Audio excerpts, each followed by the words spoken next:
अस्सलाम वालेकुम दोस्तों, मैं सादिक मज़हरी।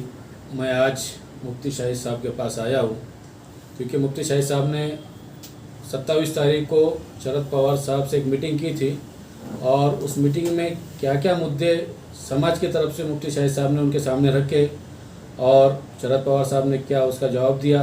अभी हम मुफ्ती शाहिद से जानते हैं कि उन्होंने किन किन मुद्दों पर बात की। अस्सलाम वालेकुम वरहमतुल्लाहि वबरकातुहू। जैसे कि आप जानते हैं कि अल्हम्दुलिल्लाह पिछले लोकसभा में भी मुस्लिम समाज ने और ख़ास तौर से जमीयत उलमा के ज़िम्मेदारों ने और जमीयत उलमा के ज़िम्मेदारों की आवाज़ को लब्बे कहते हुए तकरीबन पूरा मुस्लिम समाज जो है बेहतर नुमाइंदगी के लिए, मुल्क की हालात को बदलने के लिए बहुत बेहतर तरीके से मेहनतें की गई थी।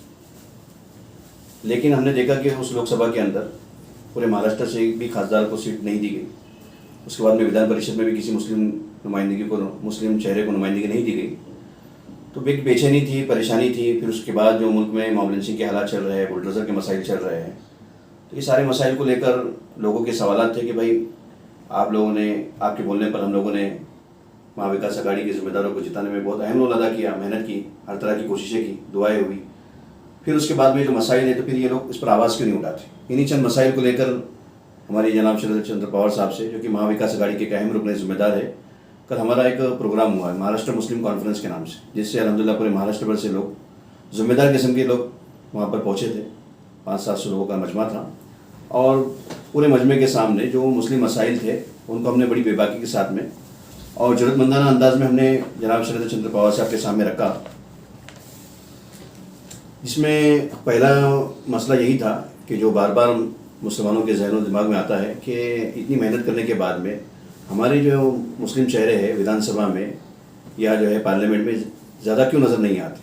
अभी चूँकि विधानसभा का इलेक्शन होने वाला है तो हमने पूरे महाराष्ट्र से जिन लोकसभा जो विधानसभा के हल्के हैं वहाँ की जो है हमने कुछ डाटा निकाला।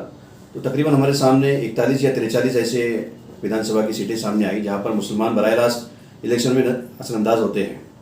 वो पूरे डिटेल जो है हमने जनाब शरद चंद्र पवार साहब के सामने रखा और उनसे मुतालबा किया कि भाई हम जो है आप पूरा मुस्लिम समाज जो है महाविकास अघाड़ी के साथ खड़ा होता है, ताकत के साथ में उनको जो वोटिंग करता है इसलिए कि वो सेकुलर है और सबको लेकर चलने की बात करते हैं। तो फिर मुसलमानों के साथ भी नाइंसाफ़ी की होती है। तो हमने कल उनसे दो अंदाज में कहा कि आने वाले विधानसभा में हम आपसे 40 सीटों का मुतालबा करते हैं। और कल का जो प्रोग्राम है आपको ये साफ करता चलो कि कोई ऐसा पार्टिंबा या उनको जाहिर पार्टिंबा देने का ऐसा कुछ प्रोग्राम नहीं था। ये प्रोग्राम सिर्फ ये था कि मुस्लिम समाज की जो मसाइल है, जो बहुत ज़्यादा तकलीफ दे है, वो मसाइल को उनके सामने लाया जाए और उनसे इस पर जो है इज़हार ख्याल कराया जाए कि भाई आपका इस पर क्या बोलना है। तो अल्हम्दुलिल्लाह मैंने बहुत ताकत के साथ में मुस्लिम नुमाइंदगी की बात उनके सामने रखी कि आप जो आने वाले विधानसभा में 40 सीटों को जो है आप मुसलमानों को दीजिए।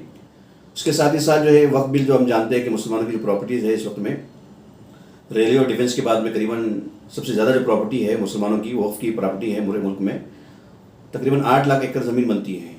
और ये जो मौजूदा हुकूमत ये चाहती है कि उसको किसी तरीके से मुसलमानों से हड़प लिया जाए। हमने उनसे बात कही कि भाई आप वक्फ बिल को किसी तरीके से पास होने ना दें और पूरी ताकत के साथ में इसके विरोध में, इसके खिलाफ में आप खड़े रहे। इसी तरीके से रिजर्वेशन के मसले को हमने उठाया कि जब महाविकास अघाड़ी की हुकूमत थी या जो है जनाब शरद चंद्र पवार साहब जो हुकूमत में थे, तो उस वक्त में उन्होंने मुसलमानों को महाराष्ट्र में 5% रिजर्वेशन दिया था। तो हमने कल उनसे मुतालबा किया कि अगर आपकी हुकूमत बनती है आने वाले विधानसभा में तो आप हमसे वादा करेंगे उस 5% रिजर्वेशन को आप बहाल करेंगे। इसी तरीके से जो रोज़गार के मसाइल है नौजवानों के साथ में कि क्या मुसलमान क्या गैर मुस्लिम, बहुत सारे नौजवान बेरोज़गार इस वक्त में घूम रहे हैं।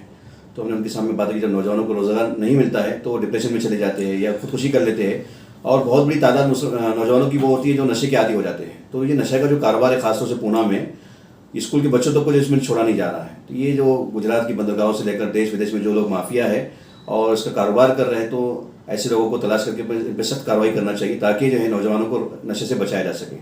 इस तरीके से इस वक्त पूरे मुल्क में बच्चे और औरतों के साथ में जो मसाइल पेश आ रहे हैं, ख़ासतौर से औरतों के मसाइल है, तो इस पर महिला सुरक्षा विधेयक बोल के कानून लाया गया था। तो उस कानून को बहाल किया जाए और औरतों की सुरक्षित के कवानीन जो सख्त किए जाए। इसी तरीके से किसान जो है, मुल्क का जो किसान जो है रीढ़ की हड्डी होता है, किसान मुल्क की रीढ़ की हड्डी होता है और हम देख रहे हैं कि आए दिन जो किसान खुदकुशी कर रहे हैं, एक अंदाजे के मुताबिक 1,12,000 अब तक किसानों ने खुदकुशी कर दी है। तो 2022 का जो रिकॉर्ड सर्वे किया गया था तो ऐसा सर्वे सामने आया कि रोज़ाना 380 किसानों ने उस टाइम में खुदकुशी की है। तो किसानों की मसाइल बहुत ज़्यादा अहम हैं। हमने उनके सामने मुतालबा रखा कि जो किसान को खाद और फसल दी जाती है उस पर से GST हटा दी जाए, और आफत समाज किसी वजह से जो है उसका नुकसान होता है तो उनको फ्री में बीज दिया जाए। जो किसान खुदकुशी कर लेते हैं तो उनके बच्चों को फ्री में तालीम दी जाए और सरकारी नौकरी में उनको जगह दी जाए। इस तरीके से बेगुनाह नौजवान जो मुसलमानों के साल से जेलों में सड़ रहे हैं और बाद में जो बाइज्जत बरी हो जाते हैं, कोर्ट उनको बाइज्जत बरी कर देता है, तो ऐसे नौजवानों का फ्यूचर पूरा मुस्तकबिल जो पूरा बर्बाद हो जाता है। 10 साल 15 साल जो जेलों में रहने के बाद उनकी फाइनेंशियल कंडीशन पूरी तरह खत्म हो जाती है। तो ऐसे नौजवान जो बाइज्जत बरी होते हैं तो हुकूमत से हमने मुतालबा किया कि जो इनको माकूल मुआवजा दिया जाए और जिन ऑफिसरों ने उन पर झूठे केस किए हैं उनको जो है उन पर कानूनी कार्रवाई की जाए और उनको जेलों के पीछे सलाखों के पीछे डाला जाए। इसी तरीके से हेट स्पीच का जो मसला है इस वक्त में जो चल रहा है कि हम देख रहे हैं कि मुसलमानों के खिलाफ कुछ लोग जो है वो खुल्लम खुल्ला जो है हेट स्पीच कर रहे हैं, और ऐसा लगता है कि हुकूमत जो है इनको जो करवा रही है, हुकूमत की पुष्पनाई इनके पीछे है, इसलिए जो इतने जरूरतमंदाना अंदाज में लोग कर रहे हैं। और महापुरुषों के बारे में ये मुल्क हमेशा से महापुरुषों की इज्जत करता है, चाहे वो किसी मज़हब का हो, तो उसके बारे में सख्त कानून बनना चाहिए। और जो लोग हेट स्पीच कर रहे हैं उसके नतीजे में मुसलमान अगर कुछ रद्द-ए-अमल जाहिर करता है तो फिर उनको जो है झूठे केसों में फंसाया जाता है। अभी हमने मध्य प्रदेश का एक वाक़या देखा जहाँ पर जो है किस तरीके से कार्रवाई हो गई है। ये सरासर जुल्म है कि मुसलमानों के मकानात को गिराया जा रहा है, फिर उनको जो है नाज़िबा जो है नारे उनसे लगवाए जा रहे हैं, उनको ज़लील व ख़ार करने का, उनकी हिम्मतें पस्त करने का काम किया जा रहा है। तो ये सारी चीज़ों पर हमारी हुकूमत से मुतालबा है कि जो इंसाफ हर एक के साथ कायम हो। अस्सलाम वालेकुम। दोस्तों, आप लोगों ने सुना कि कल जो प्रोग्राम हुआ था मार्केट यार्ड में और शरद पवार साहब से जो मीटिंग हुई थी, मुफ्ती साहब ने क्या क्या मुद्दे उनके सामने रखे तफसील से मुफ्ती साहब ने बता दिया है।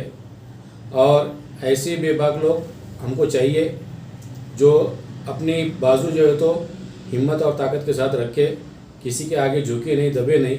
तो ऐसे लोगों की ज़रूरत है, ना कि हजी हजी करने वाले लोगों की ज़रूरत है। तो आपने सुना, अगर किसी को कोई शक है तो आकर डायरेक्ट मुफ्ती साहब से फ़ोन कर सकते हैं कि क्या क्या मुद्दे थे। वैसे तो मुफ्ती साहब ने बता दिए हैं, फिर भी अगर किसी को जानकारी लेना है तो आप ऑफिस पे आकर ले सकते हैं। अस्सलाम वालेकुम।